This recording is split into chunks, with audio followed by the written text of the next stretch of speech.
Question 1. A post-operative patient is becoming increasingly tachycardic and confused 1 hour after surgery. Which initial action best reflects sound clinical judgment? A. Notify the surgeon immediately. B. Perform a focused assessment, vital signs, pain, surgical site, oxygenation. C. Administer PRN analgesic from March D. Call for an immediate code blue. Answer. B. Perform a focused assessment, vital signs, pain, surgical site, oxygenation. Rationale. A focused assessment collects current data to determine cause. Essential first step in the nursing decision-making process. Assessment, diagnosis, plan, implement, evaluate. B is correct because tachycardia and confusion can be due to hypovolemia, hypoxia, pain, or bleed. Assessing vitals, incision, and oxygenation directs next steps. A. Notify surgeon. May be warranted after assessment if findings indicate bleeding or deterioration, but notifying before gathering data misses immediate actionable information. C. Give analgesic. Could mask symptoms and worsen hypotension or respiratory depression. Only appropriate after assessment and verification. D. Code blue is premature. Patient is unstable, but not yet in cardiopulmonary arrest. The nurse's role is to assess first, interpret findings, then escalate. Step by step. 1. Assess vitals and incision. 2. Check oxygen saturation and pain level. 3. If bleeding or hypoxia found, intervene, apply oxygen, call for help, notify surgeon. 4. Reassess and document. This follows clinical judgment. Recognize cues, analyze, prioritize, respond, evaluate. Question 2. A newly admitted patient has shortness of breath and SpO2 88% on room air. Which prioritized nursing action demonstrates proper clinical judgment? A. Place the patient on oxygen via nasal cannula at 2 liters per minute and recheck SpO2. B. Call respiratory therapy to perform arterial blood gas analysis. C. Encourage the patient to take deep breaths and cough every hour. D. Document the SpO2 and continue to monitor. Answer. A. Place the patient on oxygen via nasal cannula at 2 liters per minute and recheck SpO2. Rationale. Prioritization requires immediate interventions for airway/oxygenation problems. A is correct. It is an immediate evidence-based, safe action to improve oxygenation while assessing further. B may be needed, but delays immediate oxygen delivery. C is supportive, but insufficient when oxygen saturation is 90%. It doesn't correct hypoxemia quickly. D, only documentation. Neglects urgent intervention. Step by step. 1. Recognize SpO2 88% as critical cue. 2. Initiate oxygen per protocol. 3. Reassess SpO2 and respiratory status. 4. Escalate, call provider/RT if no improvement. This follows clinical judgment. Identify, prioritize airway/oxygenation. Act and evaluate. Question 3. A patient refuses a recommended blood transfusion despite being informed of risks of not receiving it. Which nursing response best demonstrates ethical clinical judgment? A. Respect the patient's decision and document the refusal without further action. B. Explain again the benefits of transfusion until the patient agrees. C. Assess the patient's decision-making capacity and ask to involve a support person. D. Tell the family they must convince the patient to accept the transfusion. Answer. C. Assess the patient's decision-making capacity and ask to involve a support person. Rationale. Ethical decision-making requires determination of capacity, ensuring informed refusal is valid, and supporting patient autonomy. C is correct. The nurse should assess capacity, understanding, appreciation, reasoning, expression, provide information, and involve support if desired by patient. A is incomplete. Honoring refusal is correct only if capacity is intact and informed refusal is documented after assessment. B is coercive and undermines autonomy. D is inappropriate. Family cannot override competent patient decisions. Step by step. 1. Ask the patient to explain their reasons/understanding. 2. Evaluate capacity. 3. Provide clarifying information, correct misconceptions. 4. Offer support persons and notify provider if capacity is impaired. 5. Document thoroughly. This balances legal/ethical considerations and clinical judgment. Question 4. On a Med-SURG unit, 3 patients need attention simultaneously. 1. New chest pain. 2. Post-op day 2 with saturated wound dressing. 3. Scheduled IV antibiotic due now. Which should the nurse address first? A. The patient with the saturated wound dressing. B. The patient with chest pain. C. The patient who needs the scheduled antibiotic. D. Delegate the dressing change and antibiotic to a nursing assistant and attend the chest pain later. Answer. B. The patient with chest pain. Rationale: prioritization principle. ABCs and immediate threats to life take precedence. Chest pain could indicate myocardial ischemia, time sensitive. B is correct. A. Saturated dressing may indicate bleeding, but typically assessment is needed. Still secondary to potential cardiac event if chest pain present. C. Antibiotic is important but not immediately life-threatening. Can be administered shortly after stabilization. D. Is unsafe. Delegating clinical tasks that require assessment, dressing change if bleeding, or medication administration to unlicensed personnel is inappropriate. Step by step. 1. Rapidly assess chest pain patient, vitals, ECG, oxygen. 2. Call for help/notify provider. Initiate interventions per protocol. 3. After stabilization, assess dressing and manage bleeding. Then administer antibiotic or arrange timely delegation per scope. This demonstrates clinical judgment in prioritization. Question 5. A nurse suspects a medication error occurred when a patient shows new onset hypotension after IV bolus. What is the nurse's best immediate action? A. Stop the infusion and reassess the patient. B. Notify the pharmacy about the suspected error. C. Call the patient's family to inform them. D. Finish the infusion and document the outcome. Answer. A. Stop the infusion and reassess the patient. Rationale: immediate patient safety steps come first. A is correct. Stopping the suspected cause and reassessing vital symptoms is essential. B. Notify pharmacy is important but secondary to halting the potential harm. C. Call family is inappropriate as the first action. D. Finish infusion is harmful. Step by step. 1. Stop infusion and remove IV if indicated. 2. Reassess vitals, airway, breathing, circulation. 3. Implement supportive measures, bolus, vasopressors per orders, and notify provider. 4. Report incident per policy and document objectively. This follows safety and risk management principles in clinical judgment. Question 6. A patient's lab shows critical hyperkalemia. The nurse must choose the most time-sensitive intervention to reduce immediate cardiac risk. Which is best? A. Administer oral potassium binder as scheduled. B. Give IV regular insulin with dextrose per protocol. C. Order a repeat lab in 6 hours. D. Provide high potassium diet education. Answer. B. Give IV regular insulin with dextrose per protocol. Rationale: hyperkalemia with cardiac risk requires rapid temporizing measures to shift K intracellularly. B is correct. IV insulin with dextrose is fast-acting to lower serum potassium acutely. A. Oral binder works more slowly and is supplementary. C. Delays treatment and risks arrhythmia. D. Is educational and irrelevant acutely. Step by step. 1. Confirm critical lab value and ECG changes. 2. Initiate emergency treatment, IV calcium if ECG changes, then insulin plus dextrose, nebulized albuterol, sodium bicarbonate if indicated. 3. Continuous cardiac monitoring and reassess labs.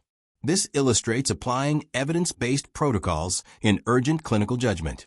Question 7. A nurse observes a colleague administering medication without checking the 2 patient identifiers. Which action best demonstrates appropriate professional judgment? A. Ignore it because confronting a coworker may cause conflict. B. Immediately intervene and remind the colleague to use two identifiers. C. Report the coworker to the unit manager later by email. D. Wait until the end of the shift to discuss safe practice. Answer: B. Immediately intervene and remind the colleague to use two identifiers. Rationale: patient safety and duty to prevent errors require immediate, respectful intervention when a safety violation occurs. B is correct. Stopping a potential medication error protects the patient and model safety. A is negligent. C delays action. Immediate correction is necessary, though reporting afterward may also be required. D delays and risks patient harm. Step by step. 1. Politely but firmly stop the action. 2. Request two identifiers and verify the March 3rd. If necessary, remove medication from the patient until correct. 4. Report incident per policy and debrief to promote a culture of safety. This demonstrates ethical, collaborative clinical judgment. Question 8. During shift report you learn a patient with dementia is at risk for falls. Which plan demonstrates the best use of clinical judgment for fall prevention? A. Apply wrist restraints to prevent the patient from getting out of bed. B.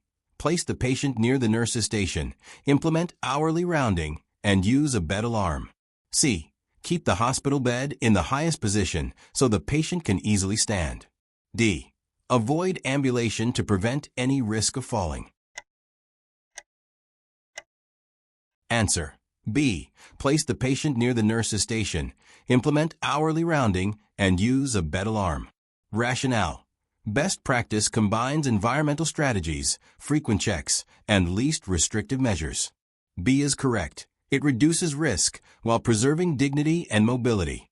A. Restraints are last resort due to safety/ethical/legal implications and require specific orders and monitoring. C. Increases risk. Beds should be lowest. D. Avoid ambulation. Increases deconditioning and may paradoxically increase fall risk. Safe mobility programs are preferred. Step by step. 1. Assess individual fall risk factors. 2. Implement multi-component interventions, closed room, alarms, rounding, toileting schedule, non-slip footwear. 3. Re-evaluate effectiveness and adjust. This shows risk management and evidence-based judgment. Question 9. A patient with altered mental status has no advance directive and a disagreement arises between family members about life-sustaining treatment.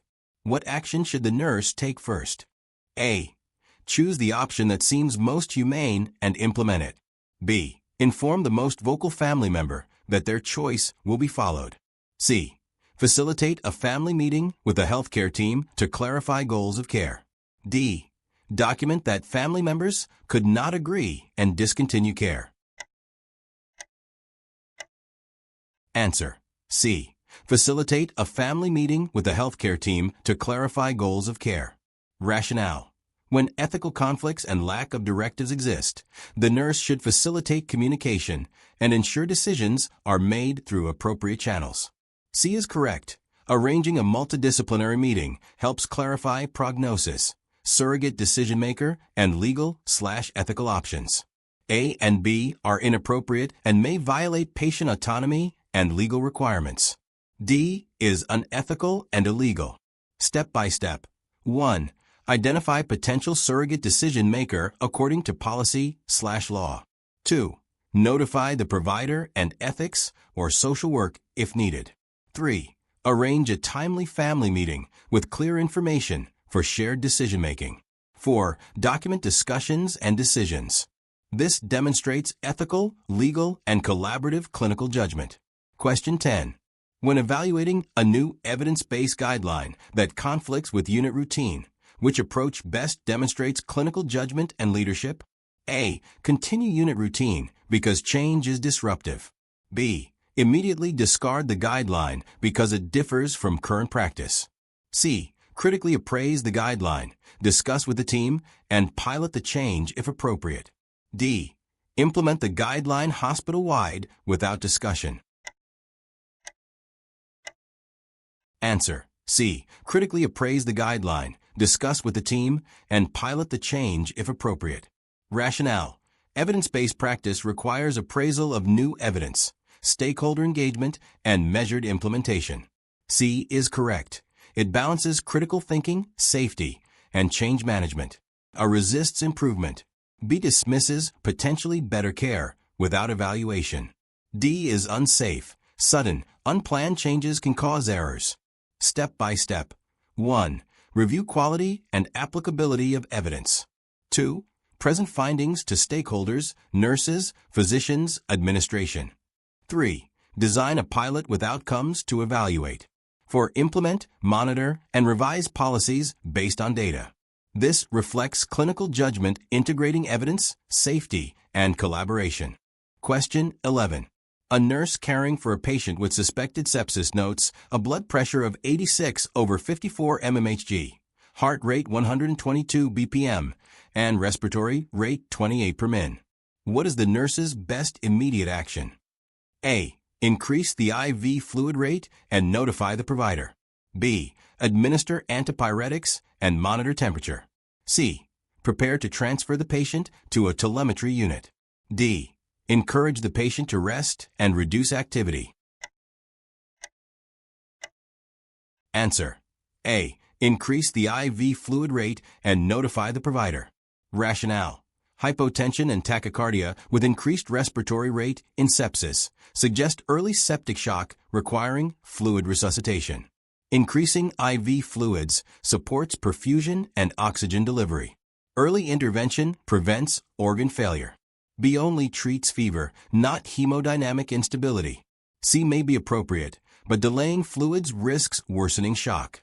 D is insufficient and may delay critical treatment. Step by step. 1. Recognize signs of shock, hypotension, tachycardia, tachypnea.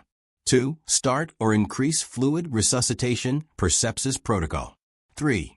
Notify provider immediately. 4. Monitor vitals closely and prepare for escalation. Question 12. Which finding in a patient with sepsis indicates the need for urgent reassessment of the treatment plan? A. Lactate level rising from 2.0 to 4.5 millimoles per liter.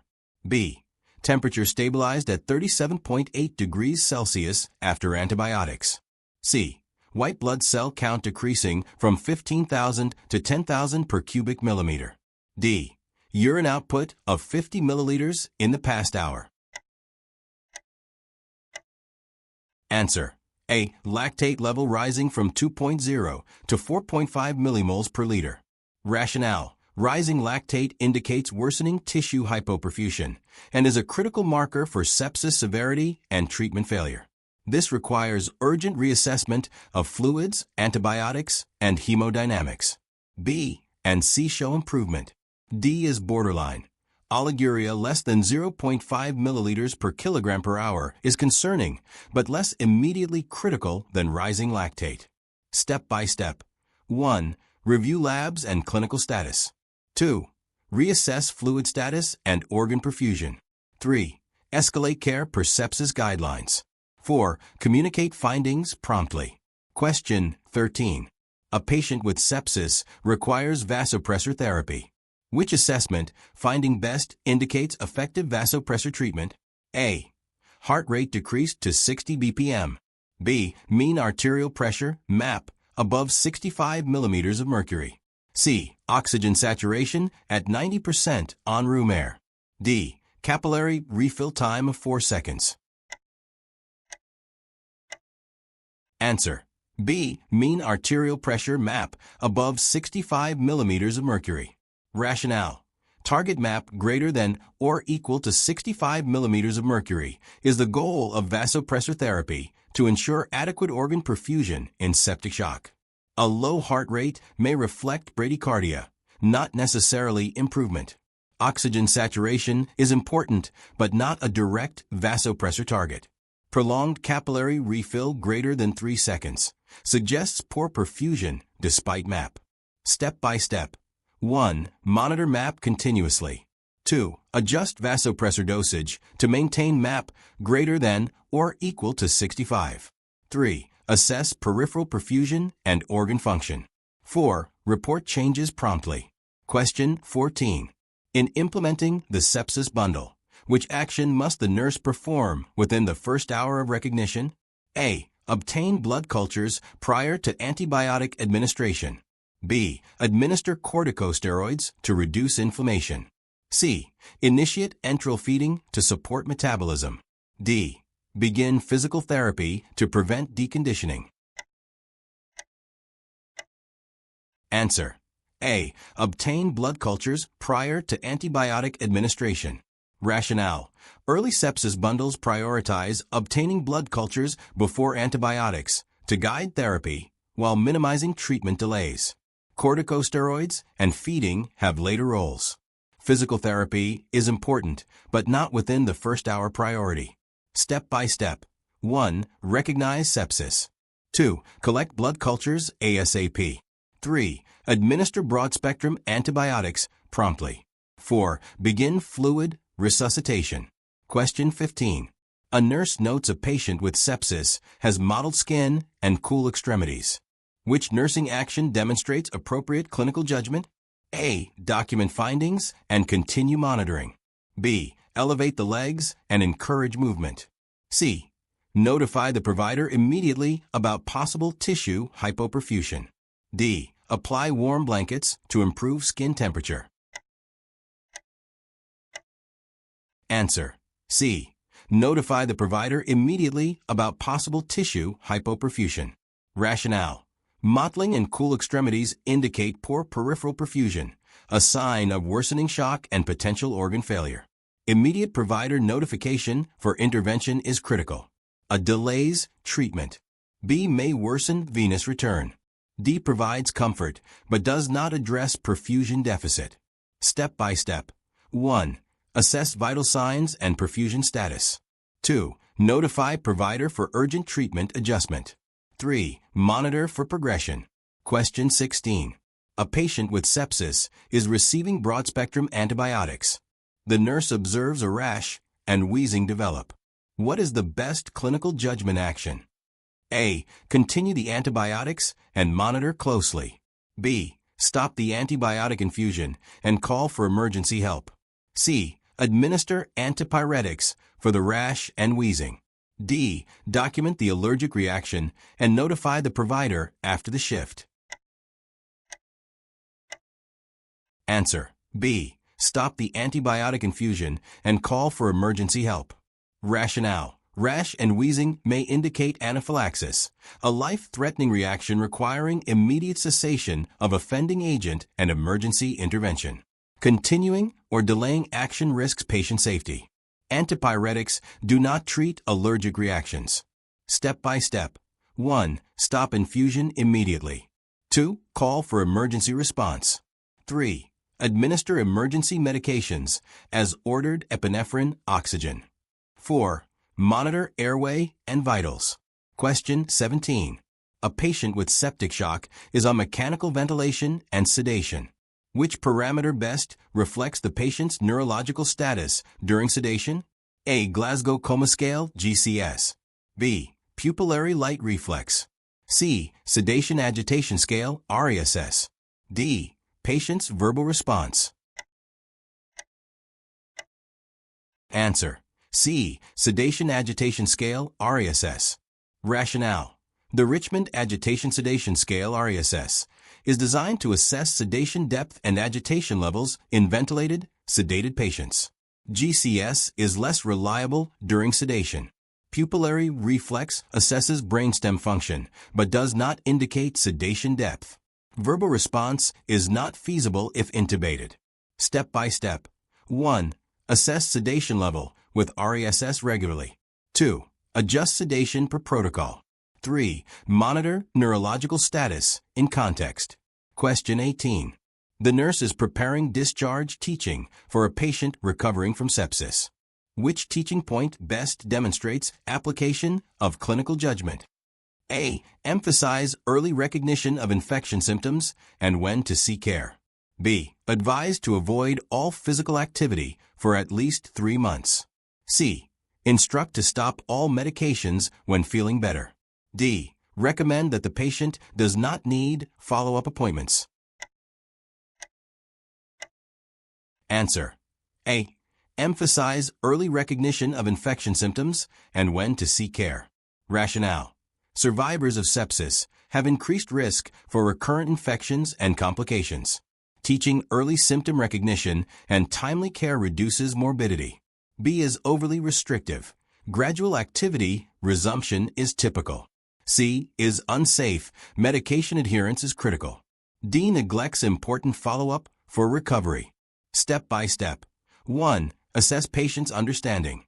2. Provide tailored education on infection prevention. 3. Arrange follow-up care. Question 19. When communicating a sepsis patient's status to the interdisciplinary team, which information is most critical to include first? A. The patient's current vital signs and hemodynamic status. B. The patient's allergies and past medical history. C. The patient's dietary preferences. D. The time of the last bath and hygiene care. Answer: A. The patient's current vital signs and hemodynamic status. Rationale: effective clinical communication prioritizes life-sustaining information such as vitals and hemodynamics in critical conditions like sepsis. Allergies and history are important but secondary. Hygiene is least relevant in urgent handoff. Step by step. 1. Provide a concise, focused SBR report. 2. Highlight critical trends and changes. 3. Answer team questions. Question 20. A patient in septic shock requires fluid resuscitation. Which assessment finding suggests fluid overload and need to adjust therapy? A. Crackles auscultated bilaterally in lungs. B. Blood pressure 90/60 millimeters of mercury. C. Urine output 30 milliliters per HRD. Heart rate 110 BPM. Answer: A. Crackles auscultated bilaterally in lungs. Rationale: bilateral crackles indicate pulmonary edema from fluid overload, warranting reassessment of fluid administration. Hypotension and tachycardia suggest ongoing shock and need for fluids. Urine output of 30 milliliters per HR is minimal but acceptable. Step by step. 1. Assess respiratory status. 2. Hold or slow fluids. 3. Notify provider for diuretics or vasopressors. 4. Monitor closely. Question 21. A patient with sepsis develops acute confusion and agitation. What is the nurse's best initial action? A. Administer prescribed sedatives to calm the patient. B. Perform a neurological assessment and monitor vital signs. C. Restrain the patient to prevent injury. D. Inform the family to limit visits until patient calms. Answer: B. Perform a neurological assessment and monitor vital signs. Rationale: acute confusion in sepsis can signal hypoxia, metabolic imbalances, or worsening infection. The nurse's priority is assessment to identify cause before interventions. Sedation or restraints may worsen outcomes if underlying cause is untreated. Family visitation restrictions do not address acute changes. Step by step. 1. Assess LOC, orientation, pupil response. 2. Monitor oxygen saturation and vitals. 3. Notify provider if deterioration noted. Question 22. A septic patient's arterial blood gas shows pH 7.30, PaCO2 48 millimeters of mercury, and bicarbonate 22 milliequivalent per liter. What does this indicate, and what should the nurse anticipate? A. Metabolic acidosis. Anticipate bicarbonate administration. B. Respiratory acidosis. Anticipate respiratory support. C. Metabolic alkalosis. Anticipate fluid restriction. D. Respiratory alkalosis. Anticipate sedation adjustment. Answer: B. Respiratory acidosis. Anticipate respiratory support. Rationale: pH less than 7.35 with elevated PaCO2 indicates respiratory acidosis, common in sepsis-related respiratory failure. The nurse should anticipate interventions like oxygen therapy, mechanical ventilation, or adjustment of ventilation settings. Metabolic acidosis usually has low bicarbonate. Here, bicarbonate is normal. Step by step. 1. Interpret ABG values. 2. Assess respiratory status. 3. Prepare for respiratory support if needed. Question 23. A nurse is preparing to administer vasopressin to a patient with septic shock. Which assessment finding requires immediate intervention before administration? A. Serum sodium level of 150 milliequivalent per liter. B. Heart rate of 105 beats per minute. C. Blood pressure of 70/40 millimeters of mercury. D. Urine output of 0.8 milliliter per kg per hour. Answer. A. Serum sodium level of 150 milliequivalent per liter. Rationale. Vasopressin can cause water retention, leading to hyponatremia or worsen hypernatremia. A high serum sodium of 150 milliequivalent per liter requires caution or correction before administration. Tachycardia and hypotension are indications for vasopressors. Urine output is slightly low but acceptable. Step by step. 1. Review labs. 2. Notify provider about sodium. 3. Hold vasopressin if necessary. Question 24. When managing fluid resuscitation for sepsis, which parameter best guides ongoing fluid administration? A. Patient's weight. B. Central venous pressure, CVP. C. Respiratory rate. D. Heart rhythm on ECG. Answer. B. Central venous pressure, CVP. Rationale. CVP provides direct information on preload and volume status, guiding fluid resuscitation in septic shock. Weight is less sensitive to rapid changes. Respiratory rate may reflect distress, but is nonspecific. ECG rhythm monitoring is important, but not for fluid management. Step by step. 1. Monitor CVP trends. 2. Adjust fluids accordingly. 3. Reassess for overload signs. Question 25. A nurse notes the patient with sepsis is increasingly lethargic and difficult to arouse. What is the priority nursing action? A. Administer prescribed analgesics. B. Check blood glucose immediately. C. Call the dietary team for nutrition support. D.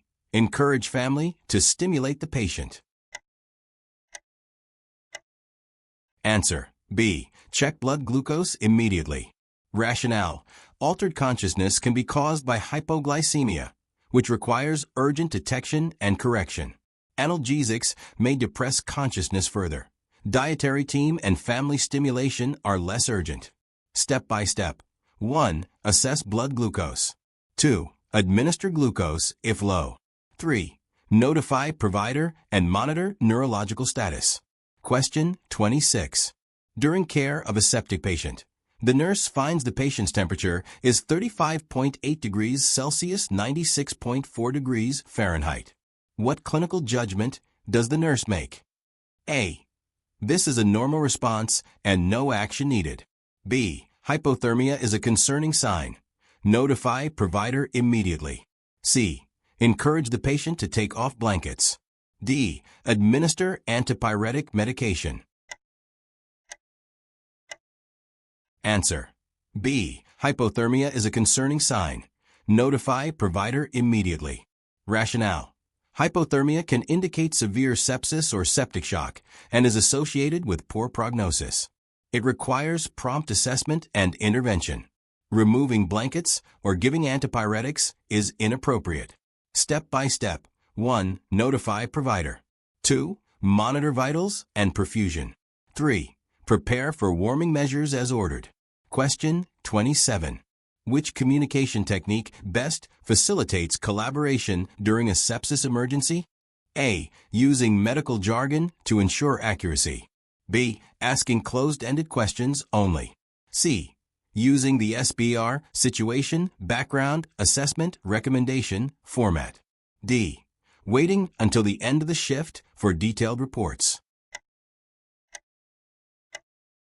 Answer. C. Using the SBR, Situation, Background, Assessment Recommendation format. Rationale. SBR provides a concise, clear framework for urgent communication, improving team understanding and response. Medical jargon can confuse non-clinicians. Closed questions limit information. Delaying communication risks patient safety. Step by step. 1. Gather relevant info.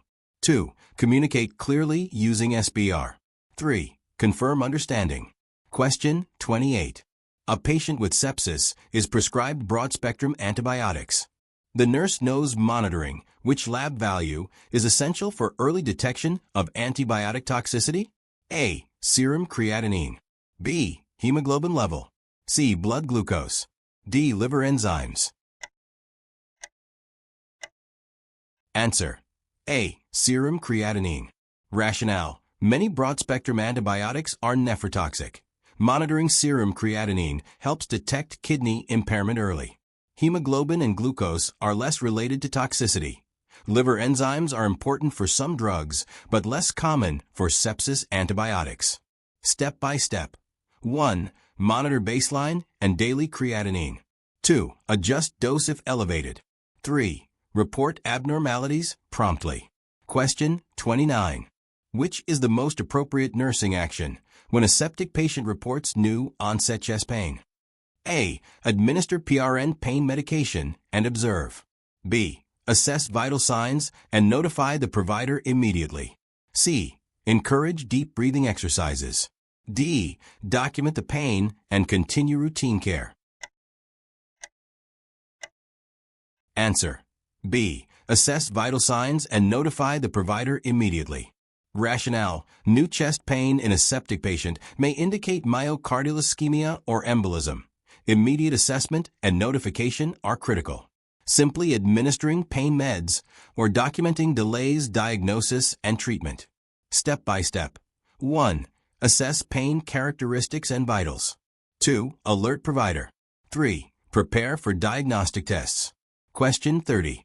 When caring for a septic patient on mechanical ventilation, which nursing action promotes patient safety? A. Maintain head of bed at 30 to 45 degrees. B. Keep the patient flat to improve circulation. C. Limit suctioning to once per shift. D. Reduce sedation to allow full patient awakening. Answer. A. Maintain head of bed at 30 to 45 degrees.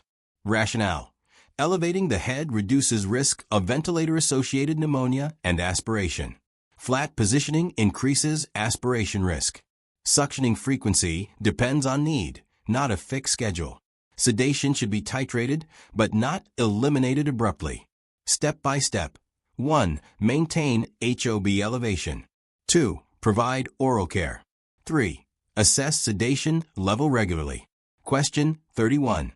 A patient with sepsis has a sudden decrease in urine output to 10 milliliters per hour despite adequate IV fluids.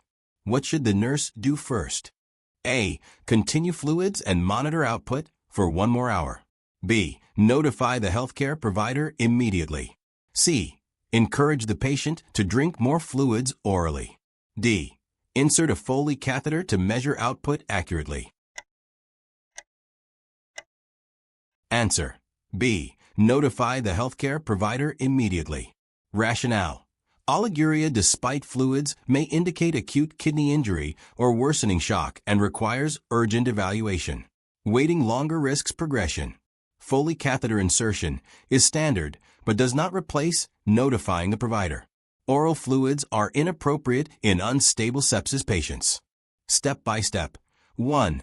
Assess current fluid balance and vitals. 2. Notify provider for further orders. 3. Prepare for possible diagnostic tests or interventions. Question 32.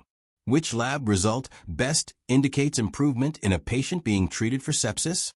A. White blood cell count rising from 20,000 to 25,000 per cubic millimeter. B. Lactate decreasing from 4.5 to 1.8 millimoles per liter. C. Serum creatinine increasing from 1.2 to 2.0 milligram per deciliter. D. platelet count decreasing from 150,000 to 90,000 per cubic millimeter. Answer: B. Lactate decreasing from 4.5 to 1.8 millimoles per liter. Rationale: lactate clearance is a key indicator of improving tissue perfusion in sepsis. A decreasing trend is positive.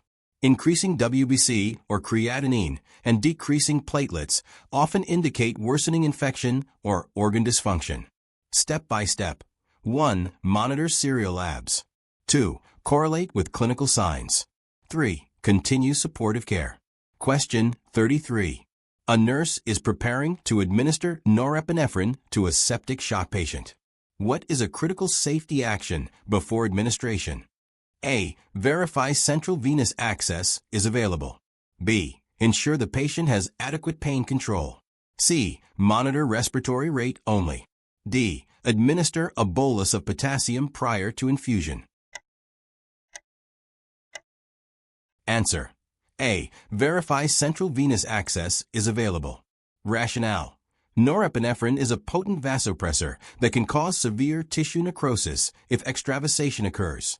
Central line administration is standard to reduce risk. Pain control is important, but secondary. Monitoring respiratory rate alone is insufficient. Potassium bolus is unrelated. Step by step. 1. Confirm for access type. 2. Prepare infusion per protocol. 3. Monitor for adverse effects. Question 34. A septic patient complains of severe abdominal pain with guarding and rebound tenderness. What is the nurse's priority action? A. Document the pain and continue routine care. B. Administer prescribed analgesics and observe. C. Notify the healthcare provider immediately for possible surgical evaluation. D. Encourage the patient to lie still and rest. Answer: C. Notify the healthcare provider immediately for possible surgical evaluation. Rationale: severe abdominal pain with guarding and rebound suggests peritonitis or intra-abdominal source requiring urgent surgical assessment. Delaying notification risks worsening sepsis. Step by step. 1. Assess pain and vitals. 2. Notify provider urgently. 3. Prepare for possible diagnostics or surgery. Question 35. Which patient in a septic unit is at highest risk for developing disseminated intravascular coagulation (DIC? A. Patient with urinary tract infection. B. Patient with septic shock and multi-organ failure. C. Patient with controlled pneumonia. D. Patient with mild cellulitis. Answer: B. Patient with septic shock and multi-organ failure. Rationale: DIC is most commonly associated with severe sepsis or septic shock and multi-organ dysfunction due to widespread activation of coagulation.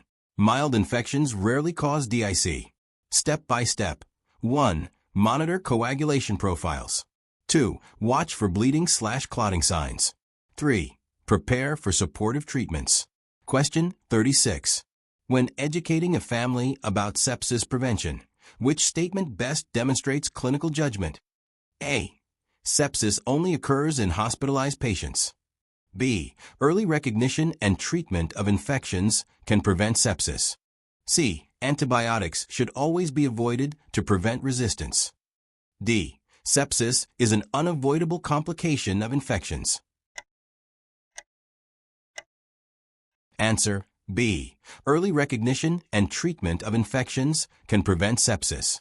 Rationale: educating families on prompt infection recognition and treatment helps prevent sepsis. A is false. Sepsis can occur in community settings. Avoiding antibiotics outright is dangerous. Appropriate use is essential. Sepsis is often preventable with timely care. Step by step. 1. Assess family knowledge. 2. Provide accurate information. 3. Encourage infection prevention practices. Question 37. A patient in septic shock is being monitored with a pulmonary artery catheter. Which parameter best reflects left ventricular preload? A. Central venous pressure, CVP. B. Pulmonary artery wedge pressure, PAWP. C. Mean arterial pressure map. D. Cardiac output CO. Answer: B. Pulmonary artery wedge pressure, PAWP. Rationale: PAWP estimates left ventricular end diastolic pressure and preload, guiding fluid management. CVP reflects right heart preload. MAP reflects perfusion pressure. CO reflects cardiac function. Step by step. 1. Monitor PAWP trends. 2. Adjust fluids and medications accordingly. Question 38. Which nursing intervention best supports prevention of ventilator-associated pneumonia, VAP, in a septic patient? A. Suction the patient only when visible secretions are present. B. Maintain the patient in a semi-Fowler's position, 30 to 45 degrees. C. Limit oral care to once every 12 hours. D. Use prophylactic antibiotics daily. Answer: B. Maintain the patient in a semi-Fowler's position, 30 to 45 degrees. Rationale: elevating the head of the bed reduces aspiration risk and VP incidence. Suctioning should be based on assessment, oral care should be frequent, and prophylactic antibiotics increase resistance and are not recommended routinely. Step by step. 1. Elevate HOB. 2. Perform regular oral care. 3. Monitor respiratory status. Question 39. A patient with sepsis develops acute respiratory distress syndrome, ARDS. Which clinical sign should the nurse anticipate? A. Bradycardia and hypotension. B. Hypoxemia refractory to oxygen therapy. C. Hyperactive bowel sounds. D. Decreased respiratory rate. Answer: B. Hypoxemia refractory to oxygen therapy. Rationale: ARDS causes severe lung injury leading to impaired gas exchange and refractory hypoxemia despite oxygen supplementation. Bradycardia and hypotension are less specific. Bowel sounds are unrelated. Respiratory rate typically increases.